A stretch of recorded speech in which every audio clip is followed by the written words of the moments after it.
ಈ ಟೊಮೊಟೊ ಗೊಜ್ಜು ರೆಡಿ ಆಗಿದೆ. ತುಂಬಾ ಬೇಗ ಆಗುತ್ತೆ, ತುಂಬಾ ರುಚಿಯಾಗೂ ಆಗುತ್ತೆ. ನೀವು ಒಂದ್ಸರಿ ಮನೇಲಿ ಟ್ರೈ ಮಾಡಿ.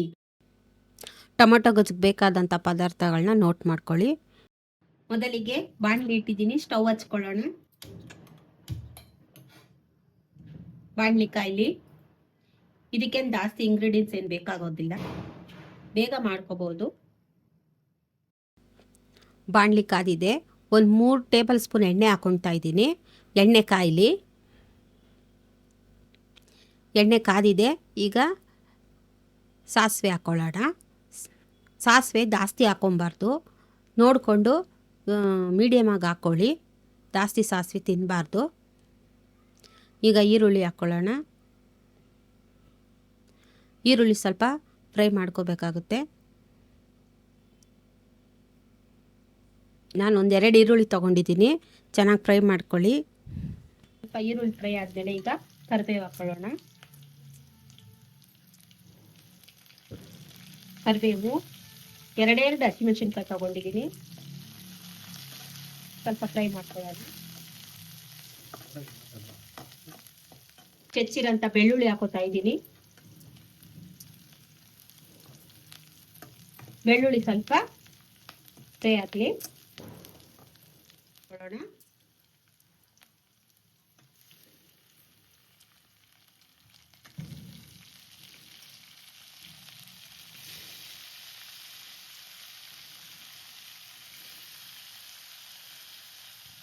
ಟೊಮೊಟೊ ಚೆನ್ನಾಗಿ ಫ್ರೈ ಮಾಡಿ ಉಟ್ಕೋಬೇಕು.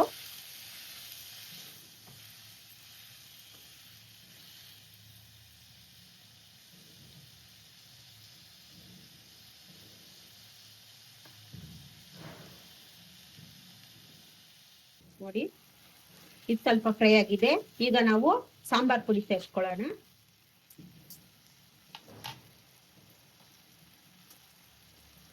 ನೋಡಿ, ಇದು ಮನೇಲೆ ಮಾಡಿರೋಂಥ ಸಾಂಬಾರ್ ಪುಡಿ. ನಾವು ಇದನ್ನ ವರ್ಷಕ್ಕಾದಷ್ಟು ಮನೇಲೆ ಮಾಡ್ಕೊಳ್ತೀವಿ. ಇದಿರೋದ್ರಿಂದ ನಾನು ಹಾಕ್ತಾ ಇದ್ದೀನಿ. ಇದಿಲ್ಲ ಅಂದ್ರೆ ನೀವು ಅಚ್ಕಾರ ಪುಡಿ ಸೇರಿಸ್ಕೊಳ್ಳಿ. ಅಚ್ಕಾರ ಪುಡಿ ಜೊತೆ ಅರಿಶಿನ ಪುಡಿನೂ ಸೇರಿಸ್ಕೋಬೇಕಾಗುತ್ತೆ. ನೋಡಿ, ಇದು ಮನೆ ಸಾಂಬಾರ್ ಪುಡಿ ಹಾಕ್ತಾ ಇದ್ದೀನಿ. ನಾನು 3 ಸ್ಪೂನ್ ಹಾಕ್ತಾ ಇದ್ದೀನಿ,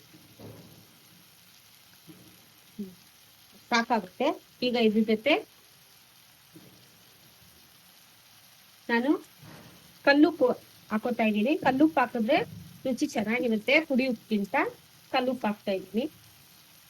ಇದು ಚೆನ್ನಾಗಿ ಬೇಯೋದ್ರಿಂದ ಕಲ್ಲುಪ್ಪು ಕರಗುತ್ತೆ. ನೋಡಿ,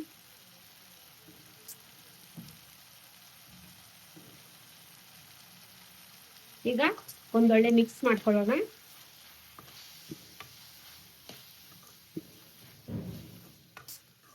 ನಾನು ಸ್ವಲ್ಪ ನೀರು ಸೇರಿಸ್ಕೊಡ್ತೀನಿ.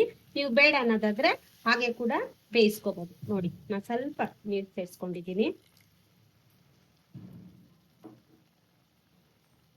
ನೋಡಿ, ಈಗ ಒಂದೊಳ್ಳೆ ಮಿಕ್ಸ್ ಕೊಡೋಣ.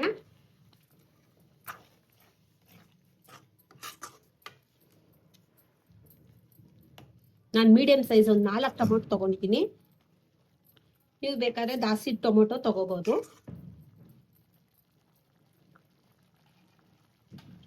ಕೊನೆಯದಾಗಿ ಕೊತ್ತಂಬರಿ ಸೇರ್ಸೋಣ. ಇಷ್ಟೇ ಇದಕ್ಕೆ ಬೇಕಾಗಿರೋಂಥ ಪದಾರ್ಥಗಳು. ಇಷ್ಟ ಹಾಕ್ಬಿಟ್ಟು ಸ್ವಲ್ಪ ಚೆನ್ನಾಗಿ ಬೇಯಿಸ್ಕೊಂಡು ಇಳಿಸ್ಕೊಂಡ್ರೆ ಟೊಮೊಟೊ ಗೊಜ್ಜು ರೆಡಿ ಆಗುತ್ತೆ. ಚಪಾತಿ ಜೊತೆ, ದೋಸೆ ಜೊತೆ ನೀವು ತಿನ್ಬೋದು. ಬಿಸಿ ಅನ್ನಕ್ಕೂ ಕೂಡ ಆಗುತ್ತೆ. ನೋಡಿ, ಇದಾಗಿದೆ. ಈಗ ಇದನ್ನ ಸರ್ವ್ ಮಾಡ್ಕೊಳ್ಳೋಣ ಬನ್ನಿ. ಟೊಮೊಟೊ ಬಿಸಿ ಟೊಮೊಟೊ ಗೊಜ್ಜು ಜೊತೆ ಬಿಸಿ ಚಪಾತಿ ತಿಂತಾ ಇದ್ರೆ ಸೂಪರಾಗಿರುತ್ತೆ. ಮನೇಲಿ ನೀವು ಒಂದ್ಸರಿ ಮಾಡ್ಕೊಳ್ಳಿ, ತಿನ್ಕೊಳ್ಳಿ. ಧನ್ಯವಾದಗಳು.